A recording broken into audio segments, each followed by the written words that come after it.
Your anxiety is real, and it's not just mental. Last week, we talked about how being in the sympathetic activation of the nervous system, so a stress response, can influence your gut. Today, what we're going to talk about is how your gut can influence your brain and therefore your mood. 90% of serotonin is actually made in the gut. And there's this gut-brain axis. So the gut talks to the brain via hormones, but also a direct line of communication through the vagus nerve. What goes on in your gut highly influences your brain, so your mood, your stress levels, and it can actually cause inflammation depending on what you eat. A big part of gut health is having a healthy microbiome. Basically, we want a variety of good bacteria in our gut. And we're going to talk about how we can ensure that we have a healthy gut microbiome. First, before we talk about things that we need to do, I'm going to talk about things that we need to avoid. When we want to establish a healthy gut microbiome, we want to avoid ultra-processed foods. A lot of the canned and boxed stuff are highly processed. I used to automatically think of processed meats, but there's a lot of canned and boxed foods that have so many ingredients to extend the shelf life. So there's a lot of additives put in there that are not healthy for you. Either it is a carcinogen or disrupts your hormones. Even some additives disrupt the lining of the gut and cause the gut to be inflamed. I like to use an app called Yuka, and I'm not sponsored, but it is a great tool for when you're shopping and you're not aware of certain ingredients in the list written on the package.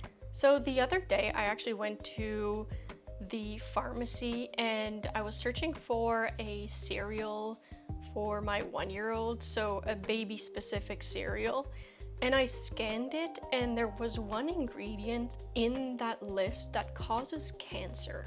So if there's an ingredient that causes cancer in baby food, what do you think that is in the food that we eat every day? Like, it boggles my mind. In addition to ultra-processed foods, we can cut out sugars. We all know that sugar is not really healthy for us. But one thing that I want to point out is that constantly having fluctuations in blood sugar levels influences mood heavily. I find that when I eat sugar, I might have a little bit of energy to begin, but then I crash very easily and very bad, to the point where I get anxious, I have mood swings, I get angry. So stabilizing blood sugar has done wonders for my mental health. And when we talk about sugars, I also want to mention that artificial sweeteners are not good for the gut microbiome. So cutting those out will help as well. Cutting trans fat, fried food, and alcohol will also help. Another big one is antibiotics. I know that sometimes we do need antibiotics, but we have to be careful of when we're using them. Broad spectrum antibiotics just kill everything, so the good, the bad bacteria, and it takes a while to re-establish the good bacterias. Now that we talked about what to avoid, now we can talk about what to add or what to focus on. Before we talk about probiotics, which is probably something you've heard about before, that helps with establishing a good gut microbiome, we have to talk about prebiotics. Essentially, we have to think about, okay, we want good bacteria in our gut, but those bacteria need food, if you will. And so that's when prebiotics come in. So prebiotics are fibers, so legumes, veggies, fruits, It is recommended that we have at least 30 different prebiotics in our diet every week. I know that number sounds maybe a little bit scary, but that number includes things like garlic, onion, spices, nuts. We want to maybe not start out with going from 1 or 2 vegetables per week to 30. That might cause a lot of bloating to begin. Maybe start slow. Let's say that you're used to about 5 variety of prebiotic foods per week. Maybe let's add 3 per week so that it's not as much of a shock to your gut. And then we can talk about probiotics.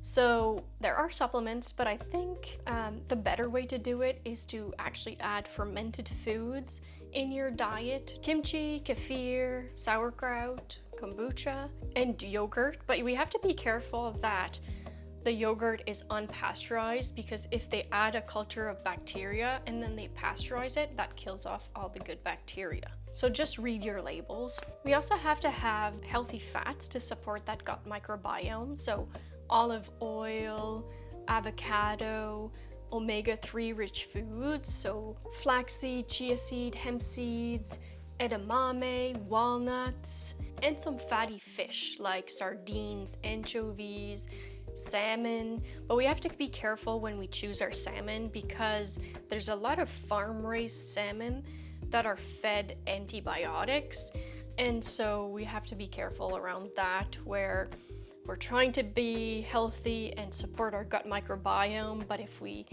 eat something that ate antibiotics, that might, badly influence that microbiome.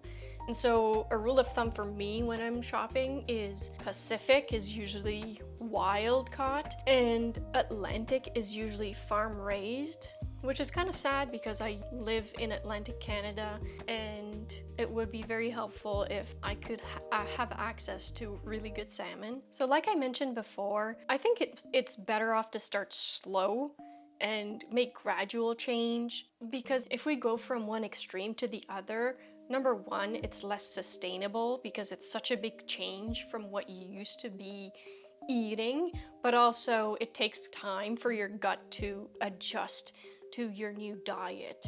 Just make a few changes per week.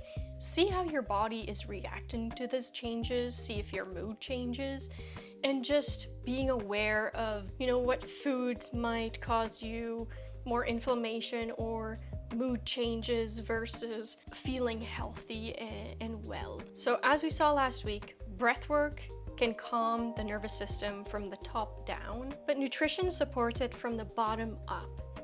So join me in making changes in your life that support the best version of yourself. I appreciate you. Thank you for watching. Until next time.